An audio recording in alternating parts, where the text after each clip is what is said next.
matter of the people of the state of California versus Orenthal James Simpson, case number BA096. And so, my fellow Americans, ask not what your country can do for you. Ask what you can do for your country. There we go. We are back up and running. My audio is probably going to be kind of crappy because I'm in Dallas, but that's the way it goes. Hi, Taylor. How are you? I'm good. How are you? You're also like laying in bed, like I know. very relaxed. I know. I just like, what's the point? Why am I going to get up and go sit in an office? I'm just going to be holding the laptop this way instead of on a desk. So, That's anyways, fair. That's fair. how's your weekend? Pretty good. I slept all day yesterday. And then today, my family's going to see Planet of the Apes, and I'm jealous, but I couldn't make it because I had to do this. Womp womp. That would have been Anyway, fun. I know. Happy to be here with you. Yeah, I'm sure this is so much better than being in the movies. Um, all right, well, want me to intro us? Yes. We Hello. decided that you're way better at this than me. Hi, everyone. Welcome to Doomed to Fail. We are the podcast that brings you history's most notorious failures and epic disasters twice a week, every week. I'm Taylor, joined as always by Fars. Hello, I'm Fars. Fars. And I just got mad at Fars because he wants to talk about the debate, and I just don't think that it's over yet, and I just don't want to talk about it. It's like all I've talked about for the past like 6 days with people, and I'm just like, I can't. It's going to be a bit of a disappointment for you because I'm going to be discussing presidential debates later. Oh, perfect. Are you doing Nixon Kennedy?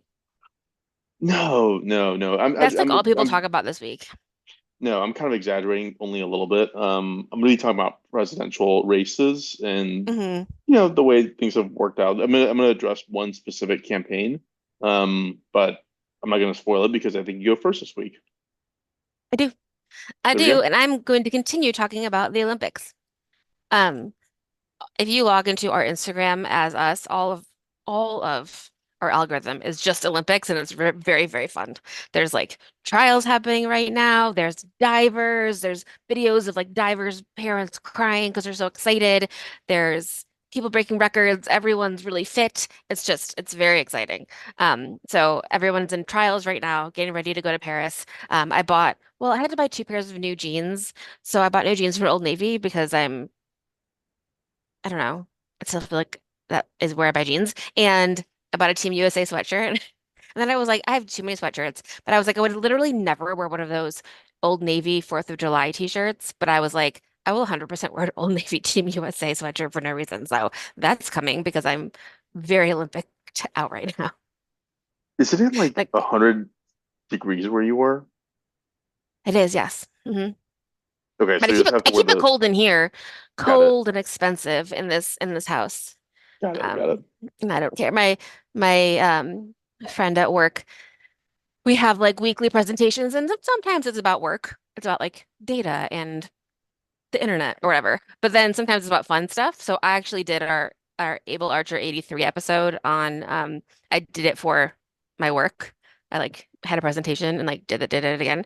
And then my friend Taylor at work, she did one this week about Mothman and other cryptids. And to support, I made a tinfoil hat. So my husband walked by the office and it's like pitch dark in here because I keep it really dark. And I have my Satanic Temple candle lit and I'm staring at the computer and I have a tinfoil hat on. So it's a great picture. It really encapsulates what's going on There's a in this lot going on office. there. Yeah. He said it to my family. He was like, I don't know. We'll just keep this door So, closed from now on. yeah. Um, so, um, yeah, it's a lot. I don't know how I got there. Oh, just because it's cold in here. And I bought a sweatshirt. But anyway, let's talk about the Olympics again. And this story is fucking horrible. So I apologize to literally everyone that I have to tell you this. Um, we talked about the origins of the Olympics. We talked about ancient and the modern. Last week, we talked about Hitler's 1936 Olympics and Olympics up to 1950. So today, we're going to do Olympics from 1950 to 1980. There's some fun things, there are some bad things, and there is a very, very, very bad thing. And I've been like kind of sick to my stomach for the past couple days I'm learning kind of about it. nervous. You're kind of setting It's, this up the way I set up the Tote family murders. Like, it's really fucking, honestly, the most terrible thing, one of the most terrible things I've ever heard. So I watched a bunch of videos. I couldn't find like a really like the book that I wanted to read. Like I wanted a book about this and I couldn't really figure it out. I couldn't get Vengeance, which is the book that the movie Munich was based off of. It didn't come in audiobook and like I don't have time to actually like sit down and read a book with my eyes. So I listened to another book, and then a book about the 1960 Olympics, and then a bunch of videos that I'll share in the notes. Um, oh, my first thing is, okay, this has been an awful week for me. I think this might be why. I've been like depressed and sad all week, and this might very, very well be why. But let's talk about some fun things or other things that happened in the Olympics before we get to Munich in 1972. Um, every Olympics, and I'm sure I'm gonna miss some of the highlights, has like really heroic, exciting things. Everything has a political undertone, which we know. I think that like the dream of Pierre Coubertin was like this will be something that transcends politics, just athletes and the beauty of sport, and it's not that, and it can never be that. It's always going to be something political happening. But a couple fun things. I'm gonna list where the Olympics were, and then some things that happened that were fun. So in the 50s, the Winter Olympics were in Oslo, Norway, and in those games, Emil Zapotec of Czechoslovakia won the gold in the 5,000 meter, 10,000 meter, and the marathon, which has never been repeated before. So he's like a runner, which is cool. Or again. Then they were in Finland, and they were in Italy. In 1956, the Summer Olympics were in Melbourne. The equestrian events were in Stockholm, Sweden, which led me to search how the fuck do the horses get to Paris? And the answer is very, very fancy planes. Really? And yeah, so for all of the equestrian events, like I think I mentioned this um, in the first episode on the Olympics, but they're going to be at Versailles, which is like real cool. So like in front of Versailles in like the gardens, they're making the whatever for the horses to like jump and shit. But the horses get there, through Europe, they can probably take a train, but from everywhere else, they have to take like really nice, really fancy airplanes Once to again, get there. showing that many of these Olympic sports are just for the everyman to do. I actually also just like my husband was sharing me a story of a man who had like taken a little boat across the Pacific, and he was like, "Oh, he did it. He got there in like 46 days." And I said, "That sounds like some rich kid shit." And he said, "Looks like his parents are rich." And I was like, "Yeah, poor people aren't doing that."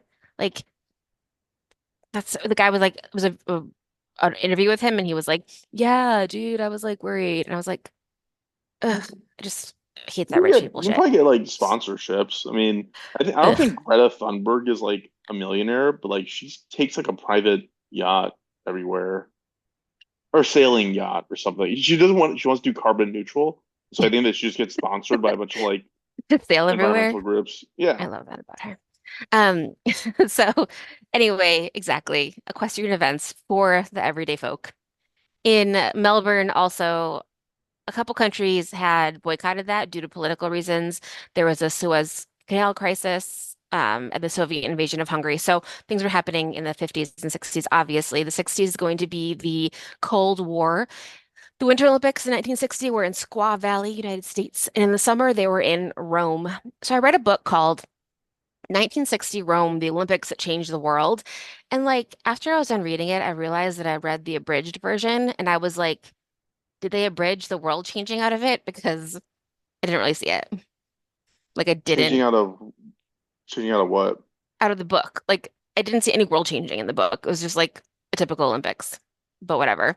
I read the whole book and I learned a lot about the 1960 Olympics. It's not a Obviously, grandiosity added to like this feat of, I don't know, it's probably one of those eh, things. it's fine. Like they one thing that is fair, the USSR, they hosted the trials in 1960 and they were calling out the racism in the United States, which is absolutely fair because it was, the 1960s. Cassius Clay was there for the first time. He's obviously going to become Muhammad Ali. And as all accounts are, he was very full of himself and like very excited. Another fun story is that he screamed the entire flight there because he didn't want to do it and he was scared, which is Wait, fun. you didn't, oh, you didn't want to fly. Okay. Yeah, he didn't want to fly. It's the Cold War. I'm not going to talk about doping at all, I think, during this series, but one of the big things that happened at the very first day of the 1960 Olympics, Knud, Knud, you know, Jensen. He was I must have been from Sweden or Norway. He was competing in the 100-kilometer team trial on his bicycle, and he passed out and died, and he had traces of amphetamines in his blood. So that was like one of the it happened before, but it was like the first like really high profile thing where someone had died and potentially had done it because they were doping. And I know that like there's also like when Lance Armstrong was doing it, they were like getting new blood every day, Oh yeah, yeah. like really weird shit. So that happened in 1960. Ethiopia was there, and that was a big deal because they had been invaded by Italy, but they were there in Italy for the games, and Ethiopian Abibe Bikila won the marathon with no shoes on, which is incredible because Rome is very cobbly. And he did it again in Tokyo the next year, which is super cool. Or the next time. The Why boxing did fine Italy invade Ethiopia for? um land, Weird. Do yeah, you know that, or are you just saying that? resources probably. I don't know. Weird. Okay. I can look up later. There are the boxing finals where the US versus Italy and the Italians were getting really rowdy and everybody was like kind of mad. And Bing Crosby stood up and sang the Star Spangled Banner to calm everybody down, which would totally work. And I love that because he has such a beautiful voice. So I love that. And then also in 1960, there's a lovely story about a track team of Black women called the Tiger Bells. And Wilma Rudolph was the first American woman to win 3 gold medals, and she won it in track and field during 1960. So that was really fun. I feel like it was world changing, but like fun stuff happened in 1960 in Rome. 1964, they were in Tokyo. That was the first in Asia and the first televised via satellite. So that was the first time you could actually see it. Um, you know, not live, but like near live or like the same day. In 1968, it was in Mexico City, Mexico, where there were also a bunch of high altitude records were broken because Mexico City is high. I think it's also a mile high, just like Denver. It Did you is. tell me Yeah. that? Yeah, it's one of those things. I watch a lot of like fighting stuff, and anybody who goes to Mexico City when they have an event, like they always just Mm. gas out immediately. And it's like, what just happened? It's like, oh, they're in Mexico City. That's Oh, what it totally happened. makes sense. Yeah. Um, you can talk about how Barack Obama did that shitty debate in Denver. Was it the Mitt Romney one? Yes. I should. I should. Um, so another thing that happened in 1968, the summer, was the Black Power salute. Do you remember that? Yes, yes. So Tommy Smith and John Carlos, they won the 200 meter. They were gold and bronze. They raised their fist in a Black Power salute. The other guy who won silver was an Australian named Peter Norman. He obviously seems he got it. He was like, I'm not going to do that because I'm a white guy, but they all wore human rights badges. He was definitely like in solidarity with them. Um, Tommy Smith said later, quote, "We were concerned about the lack of black assistant coaches, about how Muhammad Ali got stripped of his title, about the lack of access to good housing, and our kids not being able to attend the top colleges." So, it kind of brought that to the forefront, and that was a big deal as well. Into the 1970s, in 1972, the Winter Olympics were in Sapporo, Japan. In the summer, they were in Munich, which we'll talk about in length in a second. But one other fun thing that happened in Munich. Nope, the only not other. A fun thing that happened in Munich in 1972 was Nice recovery. yeah, no, Mark Spitz was the American swimmer. He won 7 gold medals and he set world records with each one. And I just want to note that he had a mustache. Yeah, I know Mark. I actually do know what Mark Spitz looks like. But like, don't you feel it's funny that he had a mustache? Like, isn't I the mean, idea now to be as hairless as possible? he probably But it could was have the won 70s and he eight. was like, I have to have a mustache. It's the This is like 70s. my identifying characteristic and trait. All my If I powers. didn't have this, What if his power is in the mustache? I think it is in the mustache. I think I so think that too. maybe that was it. Maybe it was like pulling him forward somehow. Um, so I thought that was lovely. The 1976 Winter Olympics were relocated from Denver. Ended up being in Innsbruck, Austria. A couple years before, Denver was like, no, no, no, no, no, no, no, no, we can't do this because it was just like too fucking expensive. And the Yeah, people were like, good. stop doing this. So they stopped and Austria was like, we'll take it. Um, the 1976 Summer Olympics were in Montreal, Canada. Romanian gymnast Nadia Comaneci Comenesi scored the first perfect 10 in Olympic gymnastics, and she won 3 gold medals, which is fun. And this is also where Caitlyn Jenner won the gold in the decathlon. Um, No way. and yes, and the decathlon is fucking insane. So read about it a little bit in the 1960 book, and just to tell you what the decathlon is, it's a 2-day event and it's a point system. So you could have like something you're really good at and something that you're not very good at. But on day one, you do the 100 meters, the long jump, the shot put, the high jump, and the 400 meters. On day two, you do 110-meter hurdles, discus throw, pole vault, javelin throw, and 1500 meters. It's just like the 2 most exhausting days you could possibly think of. It kind of reminds me of field day in elementary school, which is like the funnest day Yeah, exactly. ever. I don't know, hopefully you get popsicles at the end of it Oh because yeah, you're we like, did. it's really fucking Yeah. hard. Oh no, I mean the decathletes. I know you did. Oh, Um, the last Olympics of like this time period, the 80s Summer Olympics were in Moscow and several countries, including the United States, did not attend, which led the Soviet Union to win most of the medals, which makes yeah, makes sense sense. if you think Yeah. about it.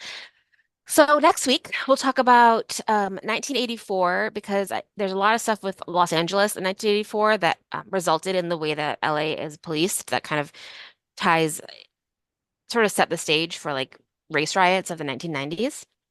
So we'll talk about that, and then also the Atlanta bombing. So that's where we'll end, I think, next week because it's a lot. I feel like I'm really That's a lot. overwhelmed. Yeah. I'm overwhelmed by these stories. So let's talk about Munich and what happened in 1972. Is Munich the thing you were prefacing this with? Yes, Okay. this is the bad thing. This is okay. Ultimately, this is a revenge story. This is a story of revenge for all sorts of wrongs and revenge after revenge after revenge. We have not talked It's about still Israel happening right now. exactly. So we have not talked about Israel and Palestine because like this is a fun podcast and who cares what we think. It seems to me that anti-terrorism becomes terrorism very, very quickly. And an eye for an eye for an eye for 1,000 eyes, it's always going to lead to innocent people dying. And that's what this does. Innocent people are going to die all over this story. The families of the murdered athletes in 1972, they wanted the truth, they wanted justice, and they wanted help. They wanted to be compensated for their loss. There were huge, Well, are you gonna get huge, into what happened though? Like yeah, yeah. okay. I'm just prefacing like what Okay. I want to share about like this. Like they didn't want revenge. They wanted justice. They wanted to know what happened and they wanted money because like their their husbands had been killed and it was a ton of people's fault. And they didn't get any of that. Eventually they would get a little settlement in like the 2004, I think, but they didn't get like what they deserved out of this, but they did not want revenge. They were like that will only lead to more innocent people dying, and it did. So I just wanted to like start with that. Like there was huge errors on behalf of anyone, but this is just like revenge is for revenge, and there are absolutely no winners. So the 1970s sounds fucking terrifying. There are so many terror groups around the Middle East and Europe, and they're like very, very active. There's the Red Army from Asia, there's the Baader Meinhof from Germany, the Muslim Brotherhood, which is the predecessor to Hamas, the IRA. It's like a fucking scary time. In the 50s and the 1970s, there was a plane hijacking one every 5 days. It's nuts. Like, would you, what? Like, there have been zero for many, many years now. Yeah, but that's probably not like in the US, right? Like that's No, probably but all around Europe, you yeah. know? So in 1969, there were 86 hijackings. In 1970, there were 78. So your Idi Amin story with the hijacking is part of the like revenge part of the Yeah, story yeah. that I won't even get into, but like that kind of shit was happening all the time, which is like crazy. So there's like a lot going on, like a lot of tension in Europe and in the Middle East. Like in part of the revenge story, people are going to get shot in like cafes in Italy, like Yeah, there's yeah. tons of going on. So to preface, which is like not at all doing it justice, but a lot is going on here. Yasser Arafat is the president of the PLO, which is the Palestinian Liberation Organization. He would lead a nationalist party that he founded in 1959. Their goal was to destroy Israel. They still exist, although in 1993 they said their goal was for Arab statehood for Palestine. The prime minister of Israel was a woman, which I find interesting, named Golda Meir. And in 1970 to 1971, so in like the immediate prelude to the Olympics, there was a Jordanian civil war that was led by the PLO. And this is a long story, but like Jordan's involved, Gaddafi is there, Egypt's involved, Israel's involved. Like one day they hijack a Swiss Air flight, a TWA flight, and a Pan Am flight, and they bring them all to one airstrip and blow them all up. And like this is a really dramatic thing. No one died, no one was in the planes, but they blew them all up after the hijackings. So just like a wild time to be alive. And in September of that year, the worst of it, and that became known as Black September. And a whole bunch of stuff happened during Black September, but just remember those words together, and we'll talk about them in a second. So all of that stuff is happening, as always, in the background. But think about the Germans in 1972. They are like, everything is fucking fine. We are great. Look how fucking nice we are. So the German Olympics in Munich, they called them the Olympics of peace and joy. They were like, do you remember the last Olympics? We do not. No, no, no. They were like, everything is wonderful. Everything is fine.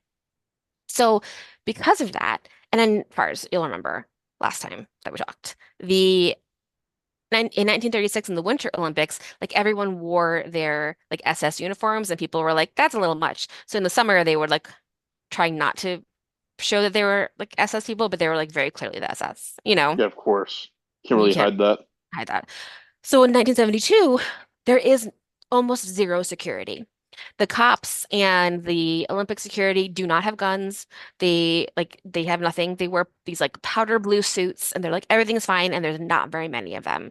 So some people had the assumption that like behind the scenes there was more security and they were just hiding, but that wasn't true. There was really like almost no security at the Olympics. It literally just dawned on me that this is Germany, like 30 years after. It's so not that long ago, So not that like long ago. Yeah. from it exactly. So yeah, it's 1972. Like, I mean, they're like barely repairing, it's just Yeah, like not even crazy. 30 years ago. It's like 23, 4 years ago or something. So there's like everything's fine. Um, so they are that is, that's the mood in Germany, is that they are okay. So it's 36 years. It's in 36 years since 1936.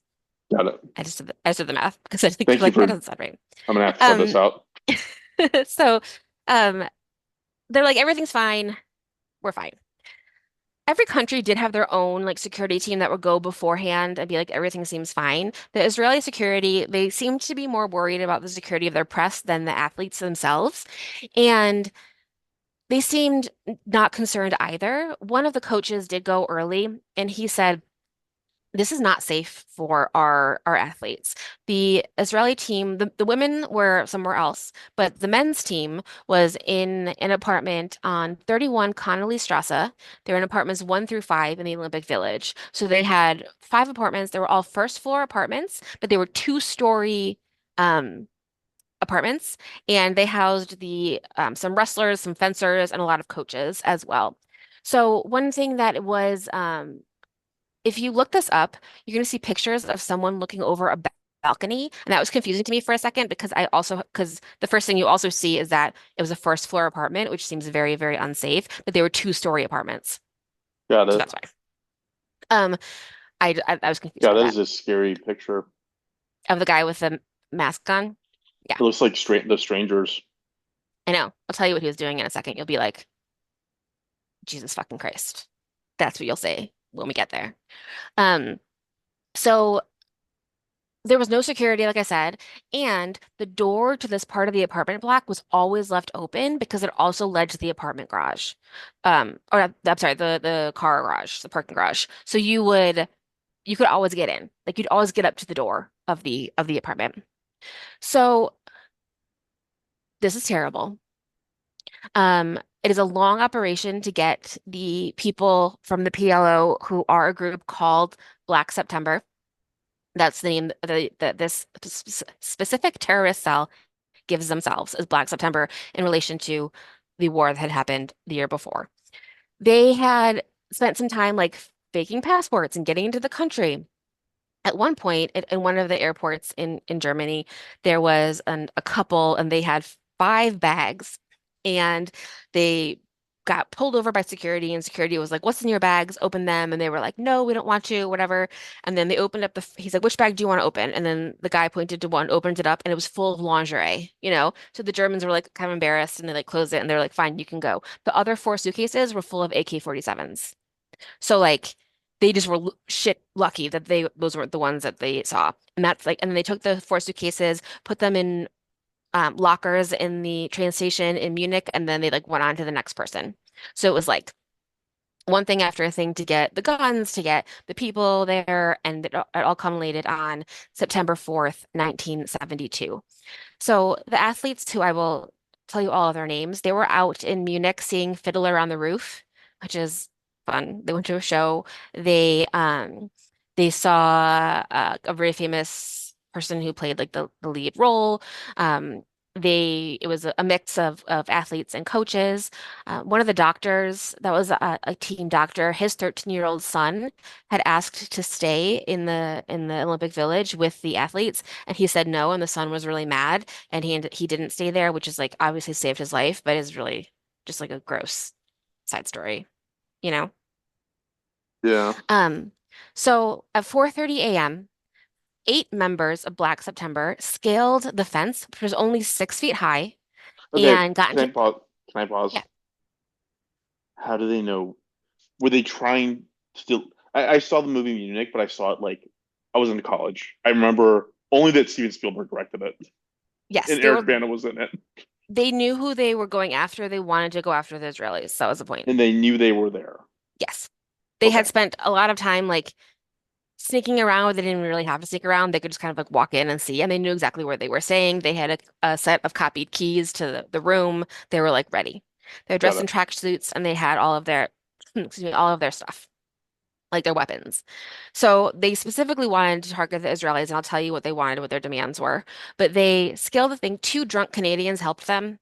Like, isn't their fault. They were like helping them get over it because it was like, just imagine that everybody like, couldn't get in, and it was 4:30 in the morning. Um, they had stolen keys, and they opened the door. So one of a wrestling referee named Josef Gutfreund, he heard a noise. And you might remember this from the movie. Because of like one of the clips that I saw, I just couldn't watch it because I'm just so upset. But he heard the noise, went to the door, saw them opening it, saw men behind the door wearing like ski masks, and threw his body against the door to try to stop them from coming in. Gutfreund was 300 pounds, like a really big guy, and he was tried his best to keep them out. He d Doing that allowed enough time for his roommate, weight coach Tuvia Skakowski, to escape through a window. So he went running out to start to try to tell people what was going on, and tried to. I think he ended up at a hotel like, calling people, tried to figure out like what to do. But there was no like security patrol that could have helped him. There's like no one Yeah. there that should have been there. Um, Coach um, Moshe Weinberg fought them as soon as they got in. He started fighting the terrorists. They shot him in the cheek, and he lived from that shot. It was a terrible, obviously, like it went through his face. And then he did a very brave thing that like makes me want to cry. The the terrorists asked him where the next group of Israeli athletes were, and he's and because they were in apartment 1. And he said, they're not in apartment 2, they're in apartment 3. And he walked them past apartment 2 to apartment 3, because apartment 3 was where the bigger guys were. That's where the wrestlers and the weightlifters were. So they think that that's what his thought was like, hopefully these guys can stop them, which is like, I don't know, it just like gives me the chills and makes me want to die. He Um, got shot in the he, face with an AK-47. yeah, or some sort of gun. Probably not Okay, that because okay. it, Yeah, his um, head would have exploded, I bet. yeah. Um, because he was able to do that and kind of like at least the big guys in apartment 3, they were startled awake, so they weren't really ready to like help. It was very confusing. The last guy to escape was weight coach Tuvia Skakowski. Wait, he escaped. Wait, one more person escaped. Gad Tosabari, a wrestler. He got to escape as well. So 2 guys escaped. He was the last person to escape. Weinberg is going to be shot and killed almost immediately after this, after they gather everybody together in an apartment. And I think that this is the body that they show like the press and show people to be like, we're serious about this. Like we're actually killing people in here. Um, Weinberg's son, Guri, plays him in the movie Munich. Oh wow, He was born on August 1st, 1972, so he never met his father. His father died when he was a month old. that's crazy. Isn't that That's crazy? sad. It's so sad. I don't know what to do. Um, Another person that was killed in the apartments, weightlifter Yosef Romano, was so cute. He's just like cute. He's big. He has this like curly hair and these big, fun 70s um mutton chops. And he had three little girls, and he was killed trying to fight. He was on crutches because he had just hurt like a ligament in his leg during one of his like last weightlifting competitions. But he tried to fight. He ended up being his body was mutilated, he was castrated, and his body was like put at the feet of everybody else, and they had to sit next to his dead body all day long. So the people that were there, the terrorists, I think there were 8 or 9 of them. Some of them, guy who was in charge, his name was Lutif Afif, but they called him Isa. So the names are Isa, Tony, Paulo, Salah, and Abu Hala. Those are their like fake names that they used. So you saw they wore like a lot of like ski masks and face masks so that people couldn't see who were. They were kind of sitting outside on the balcony with their guns and they knew that they were there and they were trying to negotiate with the German police. What they wanted was the release of 200 Palestinian prisoners, as well as some Red Army prisoners from different jails around the world. This was going to be something that was like really hard to do. They were in a bunch of It's like different places, you it's know? like Air Force One. Yeah. Like, they wanted something that was like nearly impossible. They said the first deadline was like 9 a.m., but that was impossible. And they kept moving it, and it ended up being there kind of all day long. Um, the Germans fucked up so hard during this entire thing. Even though this was a huge deal, they didn't get the federal German like government to help. Bavaria didn't necessarily have to do that based on the rules. So they used like the Bavarian government and law enforcement to negotiate, but nobody was really a hostage negotiation person. Like they didn't have anyone who was actually like qualified to be doing these things. One thing that they do, and so the picture that you see on the cover of the book One Day in September, and the one that you just looked up with the person on the balcony, with the guy in the tracksuit with the mask and his gun on the balcony looking up, was because the freaking Germans on in the afternoon, they had an operation called Operation Sunshine, which was to have snipers at different places all around around the apartment to try to shoot them. But this is literally being broadcast live across the world, and they had TV in the apartment. So what that guy is looking at is he's looking at the balcony being like, "Are you guys fucking kidding me? I know there's a sniper up there. I can see him on TV." That's the guy in the Yeah, hoodie or whatever it is, yeah, the mask. yeah. He's Mm, saying like, "I know they're there. I can see them on TV." Like they didn't yeah. turn the TV off for any reason. So like they knew so that like a total blumber, but didn't work at all. They tried to sneak cops in with the food, but they're like, "No, we're not gonna let you do that. Like obviously they're gonna have you like drop the food and then we're gonna bring it in. Like they're not gonna like do a thing." For some reason, Walter Troger, who's the mayor of the Olympic Village, got to go in the apartment and see the hostages. And he was like, "Are you guys okay?" And he was like, "They seemed very resigned to their fate." And I'm like, "Help them. Like, Well, help what them is how? happening?" You know what I mean? Like, What's help that guy them. supposed to do? I don't know. Like, why was he even like allowed in there? It was just such a weird thing to have happen. Um, And meanwhile, the Olympics are going on. There will be a 36-hour break, but eventually Avery Brundage, who is the president of the IOC, asks them to continue, which I feel like makes sense. I Like I don't try to, I don't agree with that. I think like this is a big deal. Like there's athletes like can't. I mean, I know everybody else is already there. I mean, obviously like the rest of the Israelis went home, but like I don't know.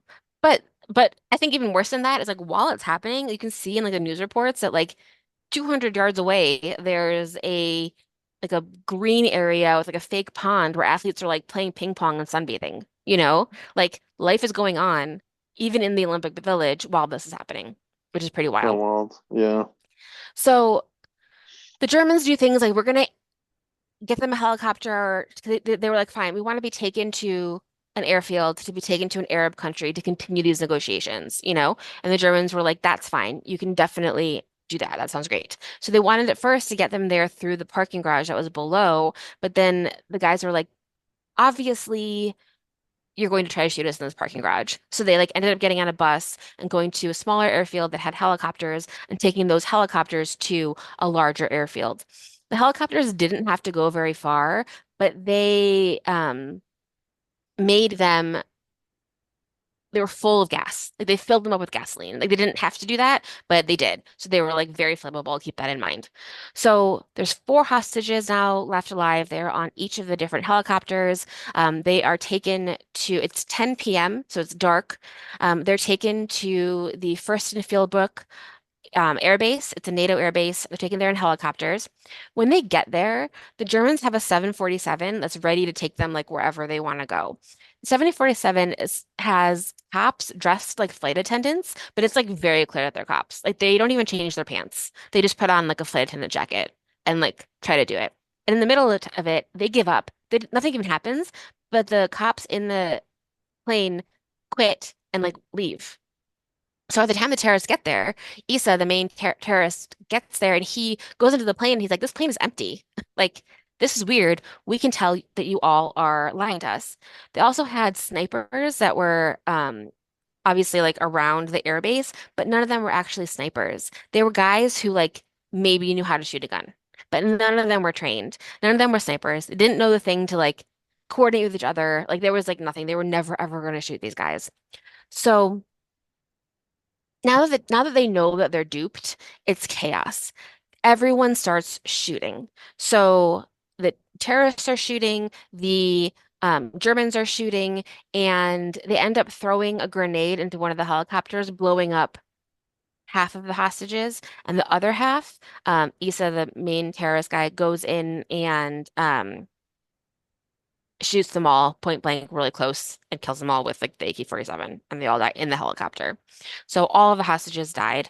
Um, just to go through kind of who they are, again, and everyone who died in this.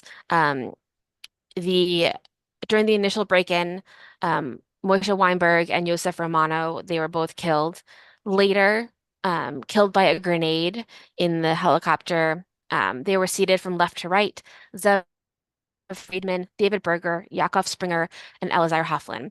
David Berger was actually an American, and he was competing as a weightlifter for the Israeli team. He was so young. He died of smoke inhalation. He didn't even die in the grenade blast. The next day, President Nixon called his parents and said, "What can I do for you?" And they said, "Can you bring him home?" And his body was flown to America, and everybody else was flown back to Israel, which is Wow. so sad. Um, shot, I, the people who were shot on the other helicopter, seated from left to right, Yosef Gutfried, Kaihat Shor, Mark Slavin, Andre Spitzer, Amit Sir Shapira. They were a wrestling referee, a shooting coach, a wrestler, a fencing coach, and a track coach.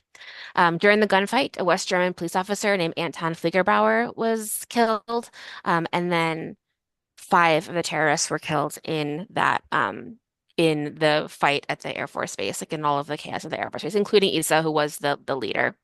Um, Andre Spitzer's wife, he's a fencing coach. She is dope as shit. She's in one of the documentaries I watched, and she, speaks like seven languages, is like wildly smart, wildly on all of this, and she's the one who's going to fight for the families to have, you know, any sort of justice, to get to know anything that actually happened. They don't tell them anything. And the saddest thing I think that happened is, I mean, one of the saddest things ever is that they were live on ABC and they had said that everyone was okay, that they had gotten all of the remaining hostages out at the airfield. And that was the last thing they said before they ended broadcast for the night, like the night before. So they said that, and some of the people celebrated, like the families across Israel and across the world were celebrating that the hostages had been let go. And some of the wives were like, I will believe it when I hear his voice. He will call me as soon as he's okay. Like that will be the first thing that he does. I know he will call me. And then in the morning, Jim McKay on ABC, he, I don't know why, like, this like really, this has upset me so much this week. I don't even know what to do. But In the morning when they found out that everybody had died, Jim McKay on ABC said, "When I was a kid, my father used to say our greatest hopes and our worst fears are seldom realized. Our worst fears have been realized tonight. They've now said that there were 11 hostages. 2 were killed in their rooms yesterday morning. 9 were killed at the airport tonight. They're all gone." And that's how the world found out that they had all died. Right away, Israel wants to avenge them. And like I said, the families don't want that. They want compensation for the shit job everybody did, keeping them safe. They want to know what happened, and they want justice. They want to know what happened in the last hours of the lives of these guys. Um, and they will fight for decades for this. Mrs. Spitzer will end up um, a like the Bavarian government tells her that they have no information about this, that they don't know anything that happened, and she will have like some person calls her like an informant says this information is in the archives in Munich, and then so she's like on the news talking to someone about it, someone's saying that it's not true, we don't have it. She starts reading them some of the documentation that like she got sent by this person, and they're like, fine, we have it. And they had like 50 boxes of stuff that was just like talking about what had happened. That was all she wanted to know, like what had happened. um and then in the aftermath of all of this, um some of the terrorists are still in jail in Germany for a few months. They end up t being taken back to Palestine because there's a hijacked Lufthansa flight, and they want to trade the 3 terrorists that are in jail in Germany for the Lufthansa flight. But the Lufthansa flight only has 12 people on it, and they're all dudes, which is like very suspicious and doesn't make any sense. Yeah. So it's pretty clear that Germany was like, we don't want to deal with this anymore. Get them the fuck out of here. You know, and So they weren't arrested. they were. They were arrested. Okay. Yeah, they were in jail in Germany. Like one of them ran away. They found him like 40 minutes later. Some of them, the rest of them were So taken yeah, into they're custody on being the airfields. extradited. They're being Germany wanted them extradited to get this whole mess out of their hands. Yeah, and they did it through this like ruse of this like fake hijacking. They like had to do it, Got and it. like traded Lufthansa plane for that. So they went back. Eventually though, the the thing to avenge these deaths is called Operation Wrath of God by the Israeli government. And they will go all over Europe. They will kill people who they think were like tangentially involved. They kill historians and professors who talk about this in ways that they don't like. They kill, at one point, a thing called the Lillehammer affair. They go to Lillehammer, Norway, which is like a really small town, and they think that they found one of the guys who's involved. They follow him around. They find that he works at like this small shop. He has a pregnant wife, and him and his wife seem totally normal. They go to the movies one night. They take the bus home. They're holding hands. She's very pregnant, and someone jumps out of a car and kills him, shoots him in the head. And he was totally the wrong person. He wasn't even the guy at all. And like so many things would have been like, that guy was married and had kids. Like, why would he also have this like pregnant wife there? Why wouldn't he have any security? Like all these things. Um, there are people who are like who know that they're targets, and they will like move every day and like try to do all these things. And one of the ways um that they kill people, and they did it several people in the book that I read, they would put a bomb on their telephone in their apartment. They go to their apartment, break in, put a bomb on their phone, and then call them like at a weird time when they knew they were home. So they'd pick up the phone and go hello, and they would know that they were there, and then they blow up their phone and kill them, Wow. which is wild. So a lot of like car bombs, a lot of being like mafia style shot in restaurants, shot on the street. Um, many people will die for this. And I think I think that's the end of that, which is, I mean, I think there's like a lot more to the Operation Wrath of God and like the justice and all of that, but man, it's just a tragedy of so many Yeah, levels.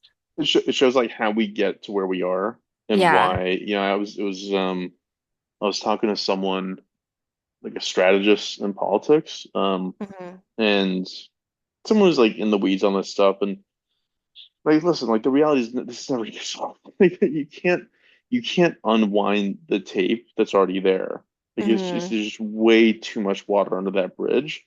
for it Mm-hmm. to ever get unraveled. And I don't, Mm-hmm. yeah. And the thing is, like, how far back do you go to identify who was right and who was wrong? Yeah. Like, do you punish the the people, their grandparents, their great grandparents, their great great grandparents? Do you punish the Allied forces? Do you Mm-hmm. punish like Germany still? Like, I mean, what do you? There's no Yeah. answer. Yeah.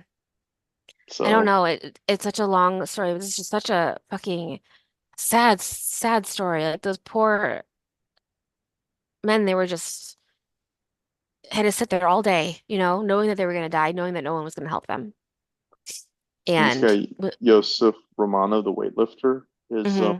mom and brother apparently committed suicide after this. Ugh, so sad. Yeah. It's just such a horrible way to die and a horrible, you know, and I think I guess as we'll see in like other stories, like even though it wasn't a safe space in many ways, because like it was the 70s and there was no security and all these things, like it was supposed to be a safe space. It felt like a safe Well, space. also there's a thing around how citizens, like when average people are being punished for their government's actions, it kind of touches on some things that we talk about every now and then. It's like the people aren't the government. Like Hmm. Iranians aren't like you talk to the average Iranian, they don't agree with any of the stuff that goes on in Iran, Hmm. but they can't vocalize that. They can't say that. All they can look Hmm. at is again, who do you punish? It was their great grandparents who ended up getting these people into office, right? And so Hmm. how do you punish the kids of that? So I don't Yeah. know. Touchy all Yeah. around subject, Um, but I'm glad you covered it because it's again, I saw the movie, but I saw it so long ago that I didn't really recall all the nuances. I forgot about the helicopter situation. Um, yeah. there's a lot to it. Uh, there's also this just reminded me like really quickly, and I'm reading this. Um, so in did you ever watch Dairy Girls? It's on Netflix. It's like a show about these um sweet girls in Derry, Northern Ireland, and they talk about a lot of Northern Ireland is during the time when like the all of like there's tons of terrorism in Northern Ireland and all these like terrible things were happening and they're Catholic and then there's like the Protestants and all these things. But at the very, very end, they do a vote to decide to like move on essentially. And it's like in the show they show it that like there's people that they know that were like in jail for being IRA terrorists and they're going to like be forgiven because they want the country needs to move on. And it was like 71% of the people voted and they chose to move on. They're like, we need to get past this. I don't know if that like worked, but it's like that reminded me of that, you saying that. I think that until we get to the point where, I mean, we can probably get there if we get to the point where we have to be governed by AI and AI is making our decisions. Honestly, I was thinking like the best thing would be aliens, maybe, but I don't even know if we could agree to fight aliens together. Um, Maybe the nuclear war when we see each other again in 10,000 years when we can communicate across the world, we can be like, let's forget about it. It says a I don't lot know. about our psyche that when you said aliens, my first thought was, I guess if like really smart beings landed here, we'd probably listen to them and they'd probably tell us to stop fighting. And your mind went to, how do we kill them? No, no, no, no, no. I How do mean, we? no, no, no. That's what I was thinking. I was thinking, well, yes, I guess that's right. Like, would we work together? Because they would probably try to kill us because we're stupid. Like, if I landed on a planet Um, full of idiots, I'd be like, you guys are idiots. yeah, yeah, And that's what this yeah. planet is full of. So, yeah. It just, I'm gonna do something fun after this is over. Like, I'm so excited for the Olympics and like I love all the sports stuff, but I'm just like, we can't have nice things, can we? You It makes pieces you of feel shit, any. It makes you feel any better. humans. My episode is actually pretty fun, but given that you started this conversation by saying you don't want to hear anything about presidential debates, I don't actually think you're gonna have fun. I think you're actually gonna hate I this no, episode. me a break. I have a master's degree in political communication. The only thing we talk about is presidential debates. So I'm ready. Tell me what color tie Bill Clinton was wearing in 1992. I would love to hear that. Um, yeah, I don't know. I'm sure it was But blue. we'll get Um, into, we'll get into it. So um, we'll leave it on yeah. a more upbeat note, I guess. Uh, yeah, this is Um, sad. It's a devastating story. yeah, yeah. Well, I hopefully have this some listener Olympics will be mail. eventless. I know, I hope so too. I mean, knock on wood, just like have people just fucking run and do a great job and twirl and shit and let's do it. Rolling shit. There's a lot of videos of Simone Biles in slow motion, and I still can't figure out what the fuck she's doing in the air. It's so amazing. Is she competing this year? I thought she Yeah. retired. No, Okay, she's in it. Yeah. nice. So super excited. Yeah. Um, yeah, I have a listener mail Okay, from Morgan. okay, A bushel and a peck is from the musical Guys and Dolls, which I didn't know, but we talked about okay. that song. Yeah, Yep. very Is exciting. that is that the mail? Yeah. Because I told you I Nice. sang that song and you were like, I don't know what you're talking about. Do you remember that? No. You said the British measure things in bushels and pecks, and I said I sing the song Oh, a that's bushel right. and That's a right. You peck did. and two You kisses did. on the neck to my kids all the time, and you were like, Yeah. that sounds insane.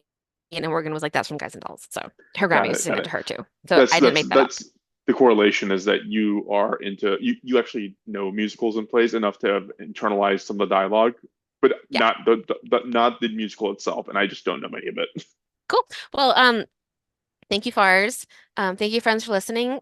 Please continue to tell your friends about us. Our website is up and running. You can go there, doomtofailpod.com, to sign up for our newsletter, to buy our merch, to see all of our episodes and different places to listen, learn a little bit about us on there as well. And then if you have any questions or suggestions, we're at doomtofailpod@gmail.com. And we also had someone ask if we ever have a call out to ask people about their own doomed to fail stories. So please tell us if you have a doomed to fail thing that happened, like maybe in your family, like a weird thing that happened to like get to you all to where you are. We'd love to know.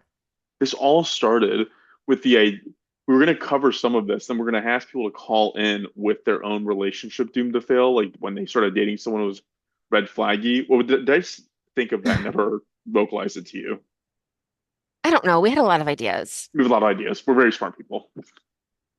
I am going to go get a drink before you go and hope for a much less horrifying week this week It's than I gonna be had good. last week. It's gonna be good. Okay, Okay, we'll go bye. ahead and cut it off and